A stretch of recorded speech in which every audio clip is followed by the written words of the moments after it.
Halo, Halo. Assalamualaikum. Hari ini kita jalan-jalan dong, asik. Wah, kita baik hari ini, kita diajak keluar dari rumah setelah disiksa sapu pel. Bukan disiksa, tapi melatih diri kedisiplinan, Ya. komitmen untuk membersihkan tempat tidur. Lagu Bu, kamu tidur itu judulnya. Tapi aku tahu begitu pas diajak jalan gitu, pasti untutnya, Kak, konten ya sekalian. Tetap kerja. Disiplin. Disiplin. Oke, ngobrol apa kita seperti biasa? Apa yang mau dibahas, Kak? Setiap orang juga Sedikit ya. harus merasakan Nah, kesuksesan dalam diri. wih, ngomong kesuksesan. Ini asik kalau ngomong soal kesuksesan. Sukses, kalau secara bahasa bakunya sukses itu adalah keberhasilan, pencapaian suatu prestasi, kemakmuran, pokoknya sesuatu yang wow dalam hidup. WOW ya selain. Wow, suksesan. Tapi kalau saya lebih sering melihat sukses itu dari dua sisi, secara materi atau satu lagi sukses secara kepribadian. Kalau dia sukses secara pribadi, dia sudah banyak peningkatan, progres dalam pencapaian kehidupannya dia. Bisa secara kemakmuran, ya kan? Bisa secara keimanan, dia makin sukses loh, ya kan? Peningkatannya semakin bagus, ya. Mengaplikasikan hidup ini bisa lebih bagus lagi. Itu udah sukses dia. Berarti sesuatu yang patut kita contoh, ya, keberhasilan.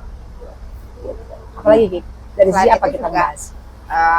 salah satunya sukses itu kan jadinya lebar ya, karena kalau aku pribadi sih, contohnya nih dalam diri aku pribadi, aku merasa udah sukses karena hidup aku bisa slow living, bisa apa adanya, menikmati hidup, bersyukur, itu udah sukses banget. Oke, buat Kika tolak ukur kesuksesannya berbeda. Sukses hari ini bahwa dia sudah merasakan nikmatnya hidup, ya kan? Bersyukur selalu senantiasa menikmati hidup, sudah ada pencapaian tertentu, sudah bisa pergi ke sana, sudah bisa memberikan sesuatu, kontribusi pada keluarga dan lain sebagainya. Kesuksesan itu menurut tolak ukurnya Kika seperti itu. Keberhasilan. Ya, keberhasilan. Kalau saya lain lagi. Kalau tolak ukur saya, kesuksesan saya pada saat ini adalah bisa membuat keluarga saya, anak-anak saya, ibu saya menjadi semakin baik kehidupannya, lebih bahagia, lebih nyaman. Saya sudah bisa nyaman memperbaiki rumah dan lain sebagainya. Jadi setiap orang tuh pencapaian berbeda. Di samping karir saya ya, yang sebelum-sebelumnya. Itu harus optimis loh. Loh gini, kunci dari kesuksesan yang pertama itu adalah memiliki tekad atau niat. Kalau tekad atau niat kita yang kuat, kita mau bersungguh-sungguh untuk mencapai sesuatu, ya, berproses untuk mencapai satu titik paling utama dalam hidup kita, benar-benar ya, sungguh-sungguh, fokus, konsisten, Mama Ira yakin sukses itu bisa kita raih. Kunci sukses yang kedua yaitu keterampilan. Kalau kita punya sesuatu skill, kita jangan segala sesuatunya itu tergantung dari orang lain. Kita gali potensi yang kita dilatih punya. Ya, Mam? Ya, kita latih apa yang kita punya, kemampuan kita gali lagi lebih dalam, explore lagi gitu ya. Karena segala sesuatunya, kesuksesan itu tidak bisa hanya dicapai dengan sesuatu yang instan. Dan masih banyak lagi. Nanti ya. Sudah mulai lapar saya. Enggak. Ini ada ini. Oh Ini. ya. Oh iya. Terima kasih, Mas. Kita sudah Terima kasih. Nah, hari ini Wow. makan cepat. Terima kasih. Mari kita sambil makan menikmati. Nah, ini kesuksesan kita hari ini. Bisa makan enak. Mari kita makan.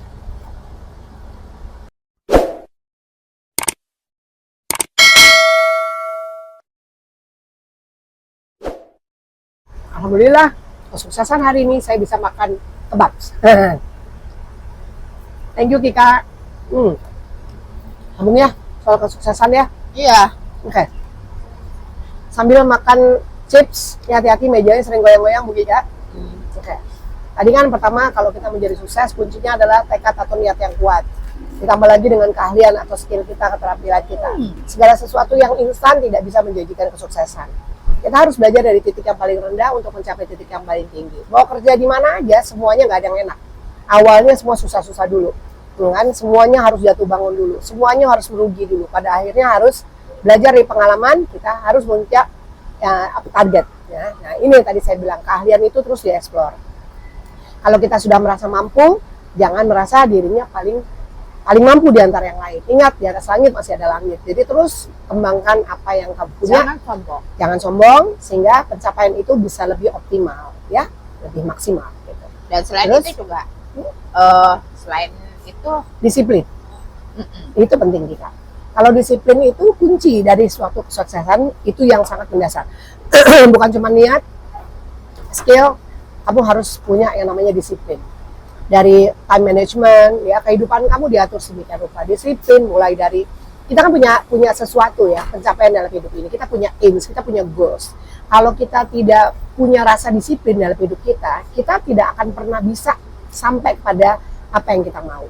Udah cepat menyerah, ya kan?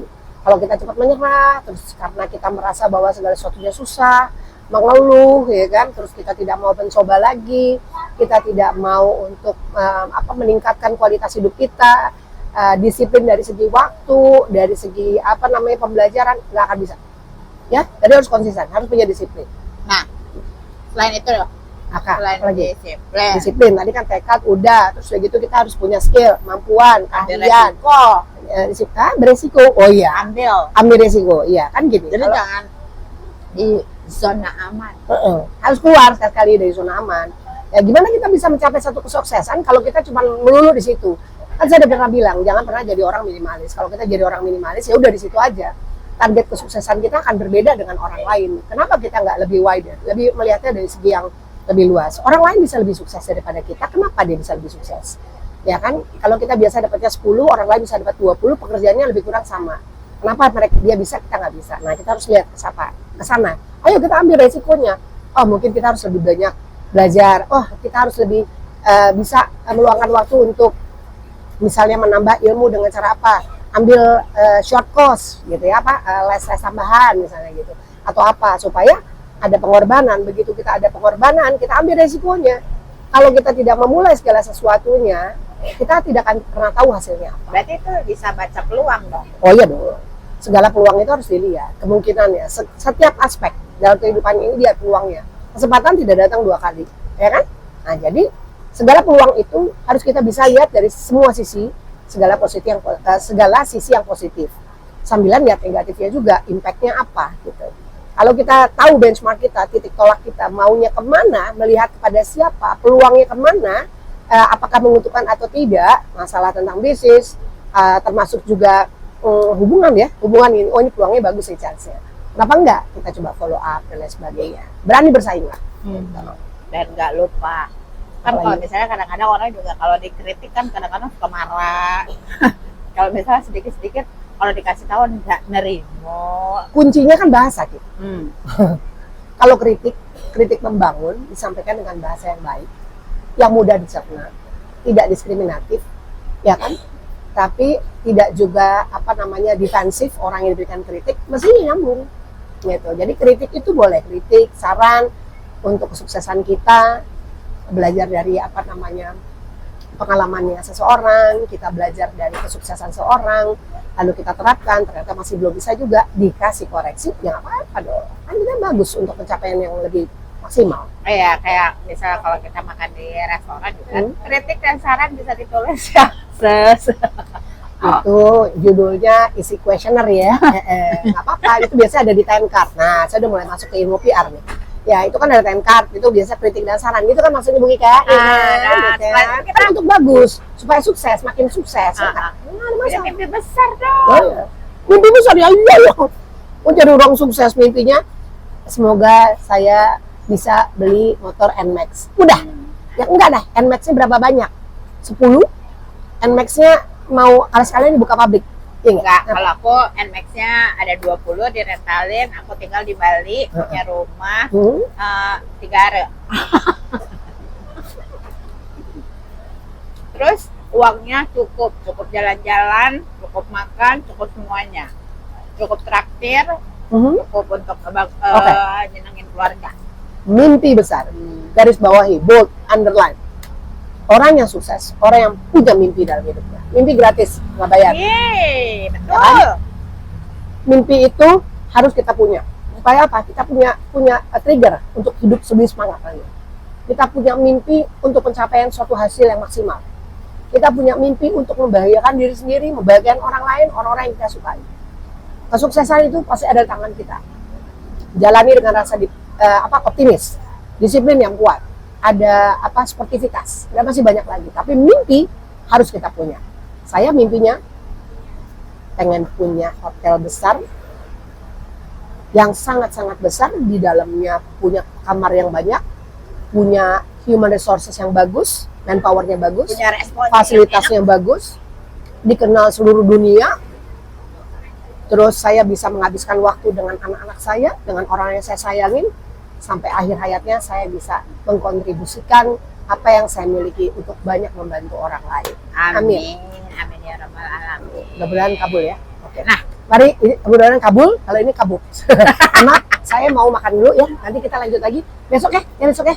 besok. Cepat ya. Jangan lupa Oh, subscribe, comment, like, comment, and share. dan jangan lupa Apa Ki? Apa Ki? ya Apa kalau Ki? mau komen. Oh iya, kalau mau komen boleh tulis ya di situ ya. Dan jangan lupa Apalagi Ki? nonton tiap hari. Nonton terus Kirama Sofa. Dan Daily jangan vlog. lupa Jangan lupa. Udah, lupain aja deh. Jika emang begitu. Udah, sampai ketemu ya. Assalamualaikum. Aduh.